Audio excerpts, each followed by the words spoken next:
हम दुनिया के तीसरे सबसे बड़े महाद्वीप नॉर्थ अमेरिका के बारे में चर्चा कर रहे थे। यहाँ पर टोटल 29 देशों में से दुनिया के दूसरे सबसे बड़े कंट्री कनाडा के बारे में हमने चर्चा कर रखा था। इसके अलावा दुनिया का सबसे बड़ा सुपर पावर अमेरिका के बारे में चर्चा किया हमने। Mexico, Honduras, Costa Rica, El Salvador, Guatemala, Cuba, Bahamas, Bermuda जैसे कंट्रियों के बारे में जाना। नॉर्थ अमेरिका में स्थित दुनिया का सबसे बड़ा द्वीपीय देश ग्रीनलैंड के बारे में, जिससे आपको डेनमार्क का अधिकार के बारे में मैंने बात किया। आइसलैंड जो कि यहाँ पर स्थित है। इन सब चीजों के बारे में हमने चर्चा कर रखा है। जब हम इसके क्षेत्रफल के बारे में बात कर चुके हैं तो अब हम इसके आगे दूसरे लेक्चर में हम आपका स्वागत करते हैं। देखिए, हम प्रत्येक महाद्वीप के वीडियो पर लगभग 1 घंटे का वीडियो हम बनाएंगे, जो कि 2 या 3 पार्ट में हो सकता है। तो चलिए अब हम शुरू करते हैं इसके सेकंड लेक्चर में। सेकंड लेक्चर में हमें यह देखना है कि उत्तरी अमेरिका के प्रमुख पठार कौन है। देखिए, पठारों के बारे में बात करने से पहले मैं आपसे एक बात बहुत अच्छे से समझा देता हूं। खास करके पहाड़ होता है और जो पर्वत होता है उसकी सबसे खास बात होती है कि उसमें शिखर होता है। और दोनों में एक सबसे मेन रीजन ये होता है कि जो पर्वत होता है उसकी ऊंचाई धरातल से 1000 मीटर से अधिक या उतना हो सकता है, लेकिन पहाड़ 1000 मीटर से कम ऊंचाई वाला होता है, उसे हम पहाड़ कहते हैं। पठार का ये एक खास चीज है इसमें कि पठार में शिखर नहीं होते हैं। पठारों को पढ़ने से पहले आपको ये बात जानना चाहिए कि पठारों के देखा जाए तो 2 प्रकार होते हैं। देखिए, मैंने यहां पर लिख दिया है 2 प्रकार होते हैं। 2 प्रकार का मतलब ये होता है कि एक होता है अंतरा पर्वतीय पठार ये, और दूसरा होता है स्वतंत्र पठार। अंतरा पर्वतीय पठार और स्वतंत्र पठार, आप कहेंगे ये क्या है, तो मैं आपको बता रहा हूं। देखिए, अंतरा पर्वतीय पठार का मतलब ये होता है, देखिए कि एक मान लीजिए ये एक पहाड़ी है, इधर एक पहाड़ी है, और 2 पहाड़ियों के बीच में स्थित पठार को हम क्या कह सकते हैं, अंतरा पर्वतीय पठार। यानी सीधा सा मतलब है कि 2 पर्वतों के मध्य स्थित पठार को हम अंतरा पर्वतीय पठार कह सकते हैं।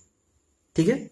स्वतंत्र पठार का मतलब यह होता है, इसे आप महाद्वीपीय पठार भी कहते हैं। यानी ऐसे पठार जिसके कह सकते हैं कि वो 2 पर्वतों से घिरा हुआ ना हो, वो स्वतंत्र हो, उसे हम स्वतंत्र पठार कहते हैं, या उसे महाद्वीपीय पठार भी कहते हैं। तो पहले हम अंतरा पर्वतीय पठार को देख लेते हैं, मैप से भी समझेंगे इस चीज को। यूकान का पठार, दूसरा है ब्रिटिश कोलंबिया का पठार, तीसरा है कोलंबिया स्केन, और चौथा है कोलोराडो का पठार, और 5वां मैक्सिको का पठार। इसके अलावा स्वतंत्र पठार में आप देख रहे हैं कि 3 पठारों के नाम मैंने लिखा है। एडवर्ड्स का पठार, ओजार का पठार और लारेशियन का पठार। एक्चुअली में एक बार वीडियो थोड़ा सा पॉज हो गया था, इसके लिए थोड़ा सा मैंने इसको कलर कर रखा है। ठीक है। अब इन पठारों को आप मैप के अकॉर्डिंग देखिए। तो जो पहला था क्या, अंतरा पर्वतीय पठार, यानी 2 पर्वतों के मध्य स्थित पठार को क्या कहते हैं, अंतरा पर्वतीय पठार। उसमें पहला था यूकान का पठार। देखिए, यूकान का पठार क्या है समझिए। देखिए, 2 पर्वतों के मध्य यहां पर आप देख रहे होंगे एक पर्वत श्रेणी है जिसका नाम क्या है, ब्रुक्स पर्वत श्रेणी। उसके नीचे देखिए ये अलास्का पर्वत श्रेणी। तो ये 2 पर्वतों के मध्य कौन सा पठार हो गया, यूकान का पठार।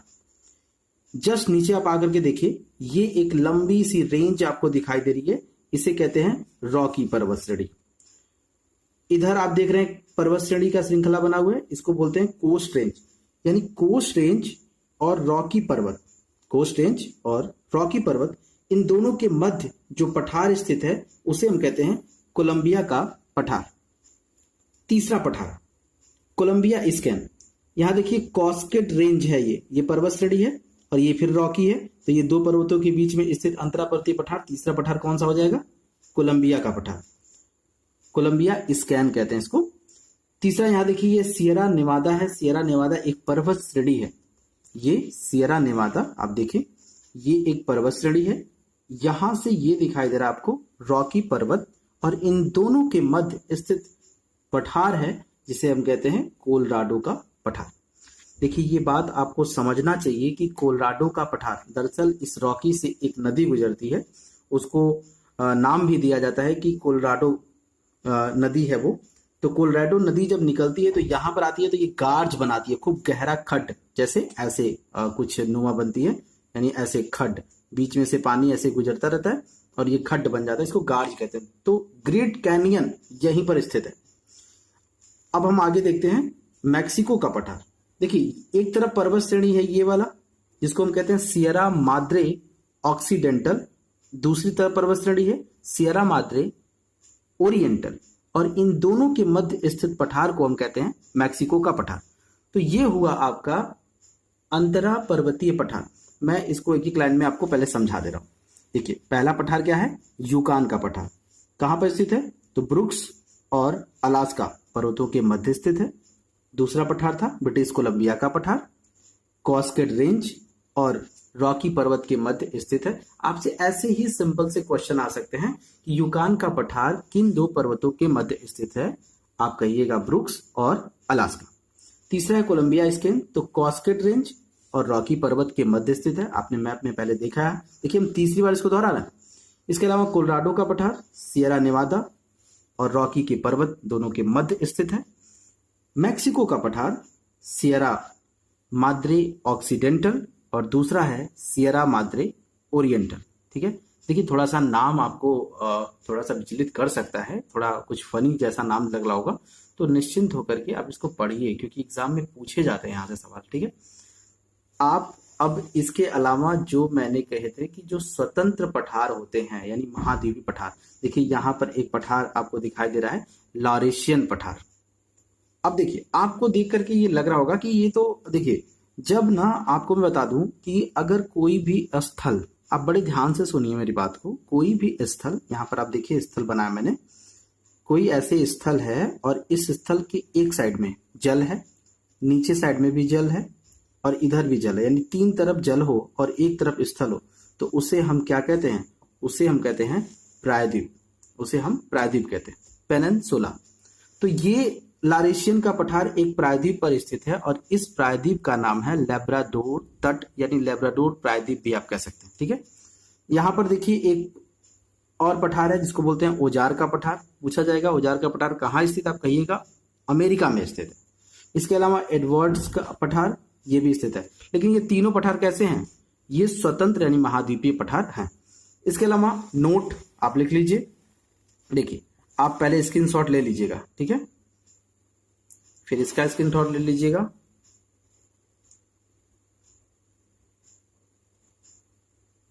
ठीक है,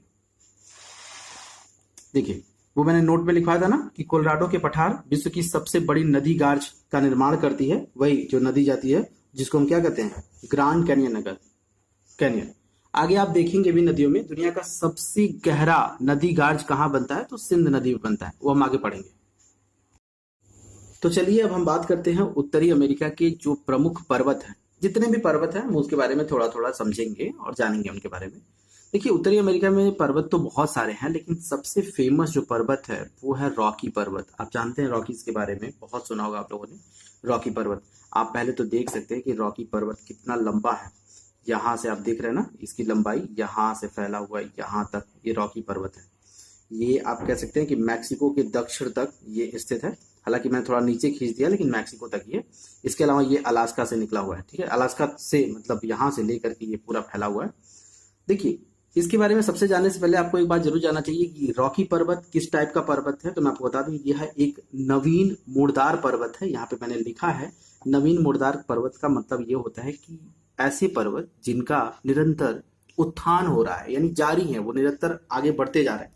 जैसे हिमालय है, ग्रेट डिवाइडिंग रेंज है, एटलस है, इसके अलावा रॉकी है, एंडीज है, ये सभी पर्वत नवीन वलित कहिए या नवीन मुड़दार पर्वत, यानी ये अभी भी आगे बढ़ रहा है। ठीक है, इसका विस्तार अगर आप देखेंगे तो ये अलास्का से लेकर के यहाँ पे मैंने पनामा लिखा है, तो आप इसको मैक्सिको कर दीजिए, सबसे अच्छा रहेगा। ठीक है, मैक्सिको तक, मैक्सिको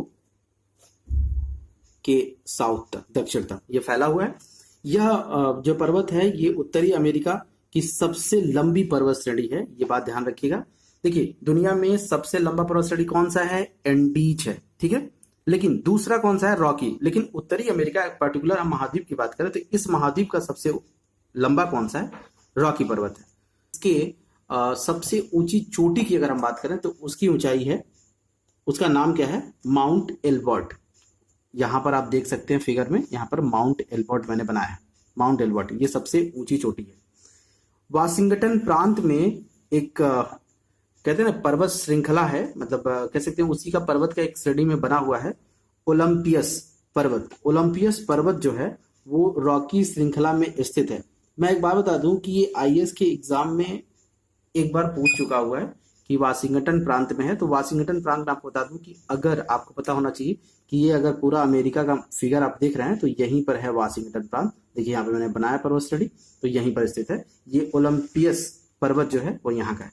तो माउंट एल्बर्ट की ऊंचाई कितनी है, तो 4378 मीटर की ऊंचाई है। चलिए देखते हैं दूसरा पर्वत कौन सा है। दूसरा पर्वत है आपलेशियन पर्वत श्रेणी। आपलेशियन पर्वत श्रेणी आप देख सकते हैं स्क्रीन पर है। आपलेशियन पर्वत यह अमेरिका के न्यू इंग्लैंड से लेकर के अलाबामा राज्य, बहुत फेमस राज्य है वहां पे। अक्सर आप मूवीज देखते हैं तो उसमें आपको अलाबामा के बारे में और वहां से संबंधित कई सारी थ्रिलर मूवियां, हिस्टोरिकल मूवियां, बहुत सारी चीजें आपको दिखाई देती है। इसके खास बात क्या है कि इसकी जो सबसे ऊंची चोटी है उसका नाम क्या है, माउंट मिचेल इसकी सबसे ऊंची चोटी है। और इस श्रृंखला में आपको कुछ दिलचस्प पर्वतों के नाम मिल जाएंगे, जैसे कि ग्रीन पर्वत और व्हाइट पहाड़ियां, यानी ग्रीन पहाड़ियां और व्हाइट पहाड़ियां। आप इसको बड़े अच्छे से देख लीजिए फिगर में, मैं आपको दिखा दूं। ये आपलेशियन पर्वत श्रेणी है और आपलेशियन के ऊपर ये जो सबसे पहला बना हुआ है इसको बोलते हैं माउंट वाशिंगटन। और इसके ऊपर आप देखेंगे तो ग्रीन पर्वत है और इसके ऊपर आप देखेंगे तो ये हो गया आपका व्हाइट पर्वत। ठीक है ना, ठीक है, आगे बढ़ते हैं। तो ये अब आते हैं हम लोग अलास्का पे। अलास्का पर्वत श्रेणी। अलास्का पर्वत श्रेणी ये उत्तरी अमेरिका से लेकर के कनाडा के बीच में फैला हुआ है। इसकी सबसे ऊंची चोटी की अगर हम बात करें उसका नाम है माउंट डेनाली। ये मैं बता दूं आपको, मैं फिगर आप स्क्रीन पर देख भी सकते हैं।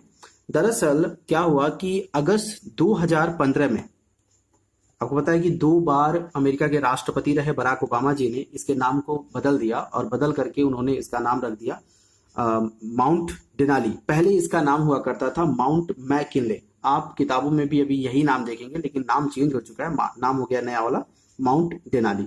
6194 मीटर के साथ यह अमेरिका की सबसे ऊंची चोटी है।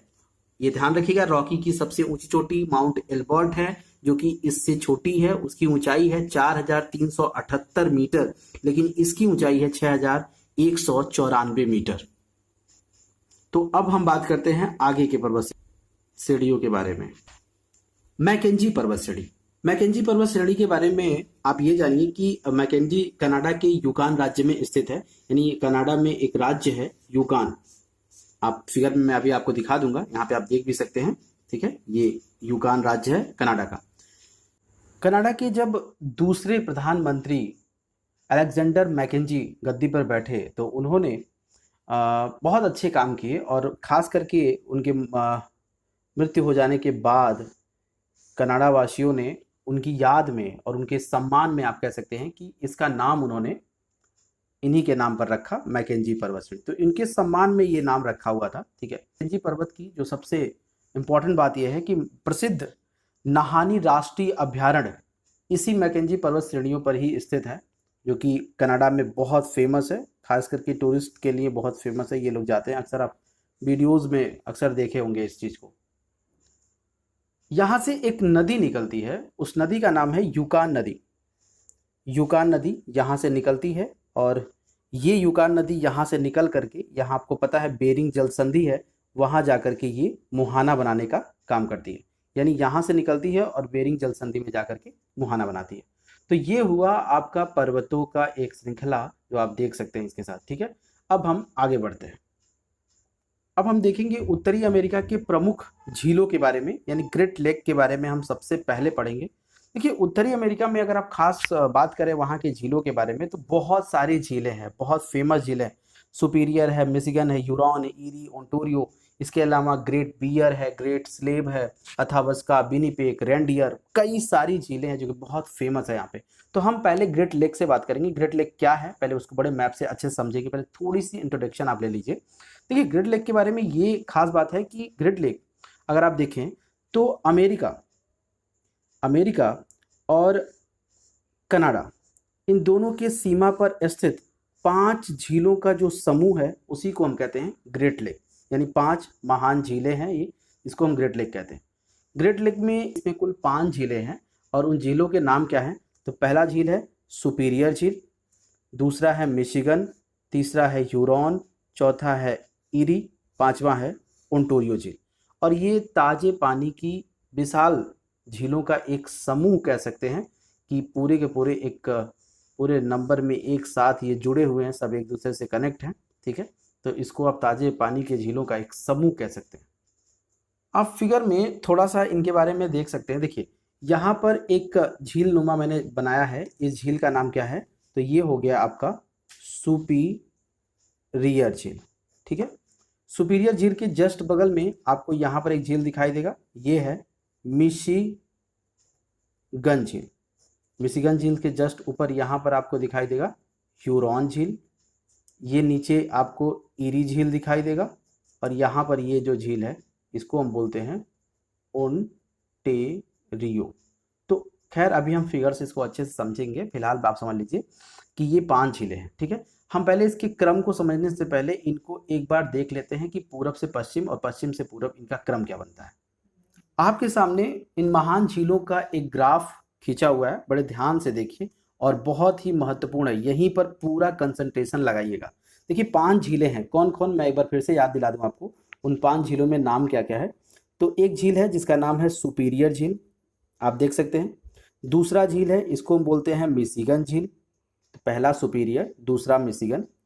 तीसरा झील है, इसको हम बोलते हैं ह्यूरॉन झील, ये एक दूसरे से जुड़े हुए हैं। चौथा झील है, इसको बोलते हैं ईरी। पांचवा है, इसे बोलते हैं ओंटारियो। यानी टोटल 5 झीलें। अगर हम इनके क्षेत्रफल के दृष्टिकोण से देखें तो सबसे बड़ा झील कौन सा है? सुपीरियर। देखिए यहाँ पर एक क्रम बना हुआ है, सुपीरियर नंबर 1 सबसे बड़ा। दूसरे नंबर पर सबसे बड़ा कौन है? मिशिगन झील, यानी ये वाला मिशिगन झील। तीसरे नंबर पर है ह्यूरॉन झील बड़ा। चौथे नंबर पर है आपका ईरी झील और 5वें नंबर पर अगर क्षेत्रफल के दृष्टिकोण से देखेंगे तो ओंटारियो झील है। और ख़ास करके अगर हम इनको पश्चिम से पूरब की दिशा की तरफ अगर समझने की कोशिश करें, यानी पश्चिम पूरब, आपको पता होगा मैप के अकॉर्डिंग ये कहीं कोई भी मैप पढ़ते हैं तो हम सबसे ऊपर वाले को हम क्या कहते हैं? ऊपर वाले को हम नॉर्थ कहते हैं, नॉर्थ। इधर वाले को ईस्ट, नीचे वाले को साउथ और लेफ्ट हैंड की तरफ जो होता है उसको हम वेस्ट कहते हैं। तो आप यहाँ से देखिए सबसे पश्चिम में कौन सा होगा? तो आप देख सकते हैं, मतलब इधर पूरब से अगर हम देखें, पूरब से पश्चिम की तरफ अगर हम देखने की कोशिश करें तो आप देखिए ओंटारियो झील। ओंटारियो झील के बाद आपका ईरी है, ईरी के बाद ह्यूरॉन है, ह्यूरॉन के बाद मिशिगन है, मिशिगन के बाद है आपका सुपीरियर। तो इस तरह से आप क्रम वाइज भी चीज़ों को समझ सकते हैं। पश्चिम नहीं है, पश्चिम से पूर्व अगर हम देखें तो सबसे पश्चिम में आपको क्या दिखाई देगा? सबसे पश्चिम में इधर से सुपीरियर, उसके बाद आपको दिखाई देगा मिशिगन, मिशिगन के बाद ह्यूरॉन, फिर ईरी और फिर 5वें नंबर पर इधर सबसे कॉर्नर में ओंटारियो। याद रखिएगा ये क्रम बहुत जरूरी है। अगर इधर से पूरब से पूछेगा तो Ontario, eerie, Huron, Michigan, superior. और पश्चिम से पूरब पूछता है तो सुपीरियर, मिशिगन, ह्यूरॉन, ईरी और ओंटारियो, ये आप क्रम बनाएंगे। देखिए पहला जो हमारा झील है वो कौन सा है? सुपीरियर झील। तो पहले हम फिगर में पहले अच्छे से समझ लेते हैं, फिर एक एक झील को लेकर के हम पढ़ेंगे। ठीक है, पहले आप फिगर को अच्छे से देखिए। सुपीरियर झील, आप देख रहे हैं कि दुनिया में सबसे बड़ा झील कौन सा है? कैस्पियन सागर। तो कैस्पियन सागर झील है। तो कैस्पियन के बाद अगर आप देखेंगे तो दुनिया की दूसरी सबसे बृहद झीलों में से ये आता है और इसकी टोटल जो लंबाई है, मतलब वर्ग किमी में दूरी है, वो 82,350 वर्ग किमी में है। ठीक है, इसमें सबसे फेमस चीज़ क्या है कि यहाँ पर डुलुथ स्थित है। डुलुथ एक्चुअली में क्या है कि ये प्रमुख शहर है, आप देख सकते हैं ये शहर यहाँ पर बना हुआ है डुलुथ, ये इसका सबसे प्रमुख शहर है। एग्जाम में आपसे यही पूछा जाएगा कि सुपीरियर किस के तट पर कौन सा प्रमुख शहर स्थित है? तो आप कहेंगे डुलुथ। डुलुथ बहुत फेमस है। ठीक है, ये लौह इस्पात के लिए प्रमुख फेमस जगह है। इसके अलावा आप देखिए कैरिबियन प्रायद्वीप भी यहाँ पर स्थित है। ठीक है, तो ये सारी चीज़ें हैं। यहाँ पर आप देख सकते हैं कि एक नहर है, शू नहर, ये ह्यूरॉन को इससे कनेक्ट करने का काम करता है। एग्जाम में पूछा जा सकता है कि सू नहर किसको कनेक्ट करता है, तो आप कहिएगा सुपीरियर और ह्यूरॉन, इन दोनों को सू नहर जोड़ने का काम करती है। इसके अलावा आप देखिए दूसरा जो झील है मिशिगन झील, यहाँ पर आप देख सकते हैं मिशिगन झील के तट पर प्रमुख शहर कौन से हैं, जो एग्जाम में कई बार पूछे गए हैं। तो इसमें सबसे फेमस जगह जो है ये देखिए आपका शिकागो है, इसके अलावा मिलवाउकी है, और फिर ग्रीन वे है, ये बहुत फेमस है, और गैरी, ये बहुत ही महत्वपूर्ण है। तो आप मिशिगन में आप देख सकते हैं कि मिशिगन के अंतर्गत यहाँ पर ये जो भी डाटा लिखा हुआ है, ठीक है, संयुक्त राज्य अमेरिका के अंतर्गत आता है, क्योंकि ये पूर्ण रूप से अमेरिका के अंतर्गत आता है। और प्रमुख शहर आपने देखा कि मिलवाउकी, शिकागो और गैरी स्थित है। वहीं ह्यूरॉन की बात करेंगे आप, तो ये यही ह्यूरॉन है जो सू नहर से सुपीरियर से कनेक्ट करता है। और सबसे इम्पॉर्टेंट इसमें ये है कि ये ह्यूरॉन जो है तीसरा झील है, और यहाँ पर आप देख सकते हैं एक सिटी है यहाँ पर स्थित, बे सिटी, इसी के किनारे कॉर्नर में स्थित है। इसके बाद चौथा है आपका इरी झील। इरी झील बहुत इंपॉर्टेंट इसलिए है क्योंकि इसके अगल बगल जो भी प्रमुख शहर हैं बहुत इंपॉर्टेंट है। कौन कौन से प्रमुख शहर हैं, जैसे कि डेट्रॉयड है, टैलेंटो है, क्लीवलैंड है। डेट्रॉयड, टैलेंटो, क्लीवलैंड, ये किस झील के अंतर्गत आता है, तो आप कहिएगा कि इरी झील के अंतर्गत आता है। फिर आप देख सकते हैं यहाँ पर ओंटारियो झील है। तो ओंटारियो झील के बारे में आप यहाँ पे समझ सकते हैं इससे कि ओंटारियो झील से यहाँ से एक नदी निकलती है, देखिए ऐसे निकली हुई है, पतली सी नदी है, इसका नाम है सेंट लॉरेंस, ये सेंट लॉरेंस मार्ग भी कहते हैं। यहाँ पर आप बड़े ध्यान से देखिए कि इरी झील और ओंटारियो झील, इन दोनों झीलों के मध्य में एक प्रपात है। प्रपात आप जानते हैं, जल प्रपात, ये है नियाग्रा जलप्रपात, यहाँ पर स्थित है। इरी के जस्ट तट पर एक बहुत ही फेमस औद्योगिक नगर बसा हुआ है जिसको बोलते हैं वफेलो। तो ये सारी चीज़ें आप देख लीजिएगा, हम करके अब एक एक करके सुपीरियर से लेकर के हम पढ़ते हैं। इरी के पास जो भी हैं ये सारी चीज़ें, आप ओहियो है, यहाँ पर टोरंटो है, कनाडा के का एक प्रमुख नगर है जो कि ओंटारियो झील के तटों पर पड़ता है। अब इसका स्क्रीनशॉट ले लें और हम देखते हैं अब इसके बाद सुपीरियर झील से। पहला झील देखिए,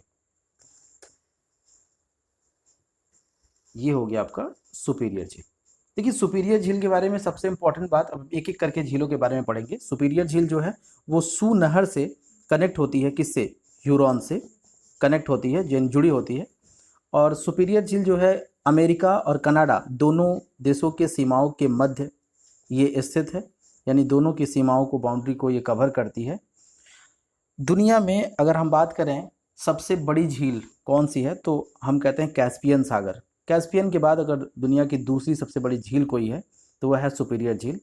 तो और अगर हम ग्रेट लेक की बात करें, जो 5 महान झीलें हैं, उन 5 महान झीलों में अगर हम देखें तो ये सबसे बड़ी झील है, और ताजे पानी की झील होने के नाते विश्व की सबसे बड़ी झील है ताजे पानी के लिए। ताजे, ताजे भी कह सकते हैं आप इसे मीठे भी कह सकते हैं, सबसे बड़ा झील है, ठीक है। क्षेत्रफल के दृष्टिकोण से अगर आप इसको ध्यान से देखें तो इसकी क्षेत्रफल के दृष्टिकोण से 82,350 किलोमीटर वर्ग में इसका पूरा क्षेत्रफल फैला हुआ है। आकार की दृष्टिकोण से अगर आप देखेंगे तो संसार की दूसरी सबसे बड़ी झील आपका सुपीरियर झील है। इसके तट पर मैंने पहले बता दिया था कि डुलुथ स्थित है, बहुत इंपॉर्टेंट है, लौह इस्पात के लिए बहुत फेमस यानी प्रसिद्ध शहर है। अब हम देखते हैं दूसरा झील, मिशिगन झील। मिशिगन झील यह हिमानी से निर्मित है। वैसे तो देखा जाए तो सभी झीलें हिमानी से ही निर्मित हैं, ठीक है, लेकिन हम फिर भी यहाँ पे लिख दिए हैं ये हिमानी से, हिमाच्छादित झीलों से निर्मित हुआ है। मीठे पानी का ये भी झील है, वैसे सभी के सभी मीठे पानी के ही झील है। यह पूर्ण रूप से अगर आप देखेंगे तो संयुक्त राज्य अमेरिका में पड़ता है। देखिए 5 लेक जो है, 5 महान झीलें हैं, उसमें से केवल एक मिशिगन ऐसा है जो केवल अमेरिका में पड़ता है। इसके तटों पर अगर आप देखेंगे तो प्रमुख शहर शिकागो है। शिकागो, ये वही शिकागो है जहां पर 11 सितंबर 1893 को स्वामी विवेकानंद, यानी आपको पता होगा स्वामी विवेकानंद के बारे में, विवेकानंद ने यहाँ पर जो धर्म संसद बनाया गया था अमेरिका में, यूएसए में, और यूएसए के कहाँ पर, शिकागो में, तो वहाँ पर इन्होंने संबोधित किया था इन्होंने। और आपको पता होगा कि विवेकानंद का जन्म 12 जनवरी को हुआ था, इसीलिए प्रत्येक वर्ष 12 जनवरी को 1863 में हुआ था इनका जन्म, इसीलिए प्रत्येक वर्ष 12 जनवरी को युवा दिवस के रूप में मनाया जाता है। ये बहुत फेमस है, एग्जाम में पूछा जा सकता है युवा दिवस के रूप में। तो इन्होंने कहा था, उत्तिष्ठत जागृत प्राप्य वारानी बोधतः। इसका मतलब है उठो, जागो और तब तक मत रुको जब तक कि अपने लक्ष्य तक न पहुंच जाओ। स्वामी विवेकानंद राम कृष्ण मिशन की स्थापना भी की थी। तो ये वही शिकागो है जहाँ पे हम मिशिगन झील को देख सकते हैं, इसी के तट पर स्थित है। इसके बाद अगर आप देखेंगे तो गैरी स्थित है, गैरी भी बहुत फेमस जगह है, ठीक है, उद्योग के लिए बहुत फेमस है। इसके अलावा मिल्वाउकी बहुत फेमस प्रसिद्ध शहर है। अब हम आगे झील को देखते हैं। नेक्स्ट झील है आपका ह्यूरॉन झील। ह्यूरॉन झील ये अमेरिका और कनाडा दोनों के सीमे पर फैला हुआ है। सू नहर से ये सुपीरियर से कनेक्ट होता है, आप इसे जानते हैं। सू नहर जो है वो इसी झील के अंतर्गत अवस्थित है, ठीक है, और यहाँ की प्रमुख सिटी है वे सिटी। इसके बाद हम देखते हैं ईरी झील के बारे में। ईरी झील चौथा झील है इसे, ये भी अमेरिका और कनाडा दोनों के सीमाओं पर स्थित झील है।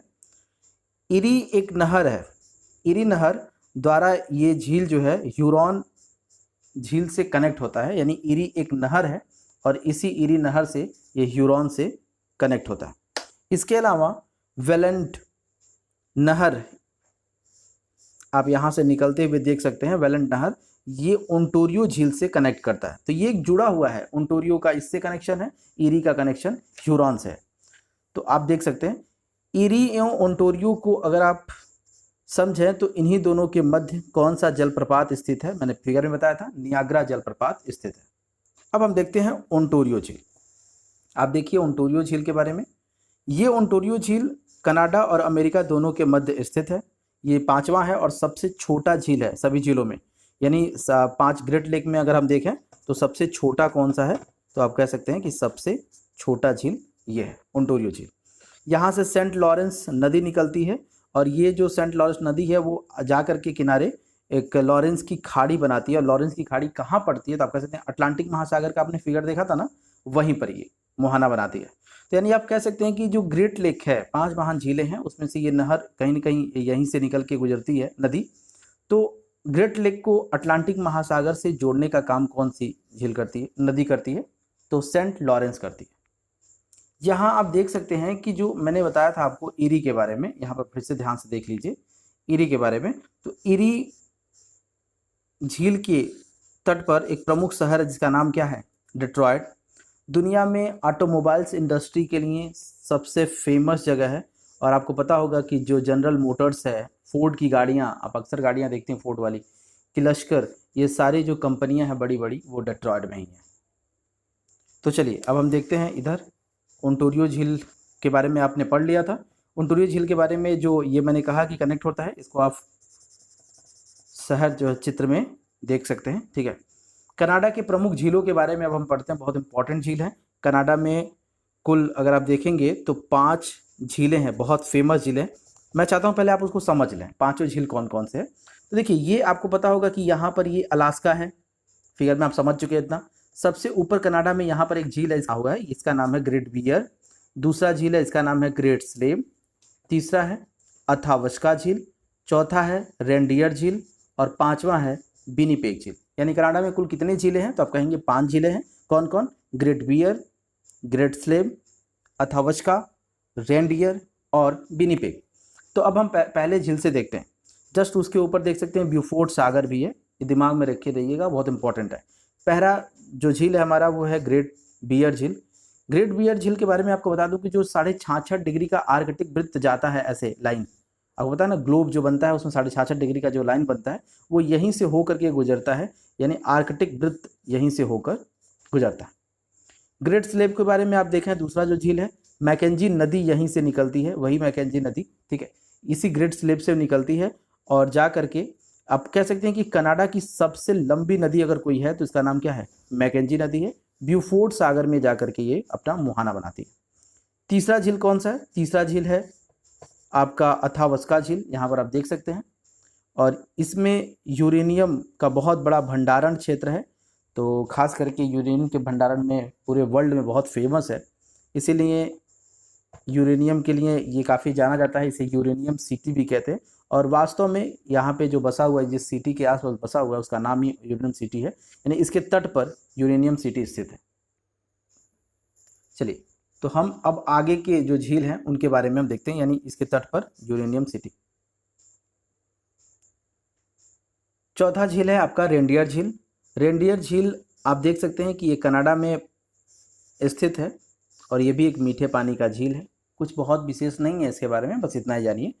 पांचवा है विनिपेग झील। ठीक है, विनिपेग झील मीठे पानी का झील है। इंपॉर्टेंट ये इस बात के लिए है ये कि यहाँ से एक नदी निकलती है, इसका नाम है नेल्सन नदी, और ये नदी यहीं से अपना कह सकते हैं कि उद्गम स्थल बनाती है।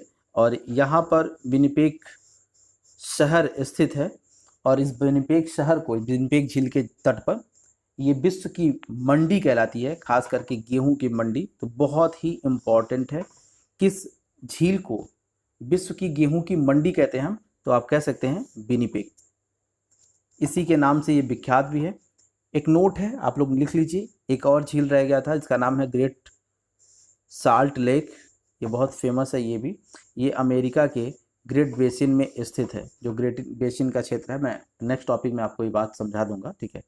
लेकिन ये अत्यधिक लवणी है, यानी बहुत ज़्यादा क्षारी है, 220%। दुनिया की सबसे क्षारी, अगर हम बात करें दुनिया की सबसे क्षारी झील की, कि विश्व की सबसे नंबर 1 कौन क्षारीय झील है लवणता के मामले में, तो वो है वान झील, टर्की में स्थित है।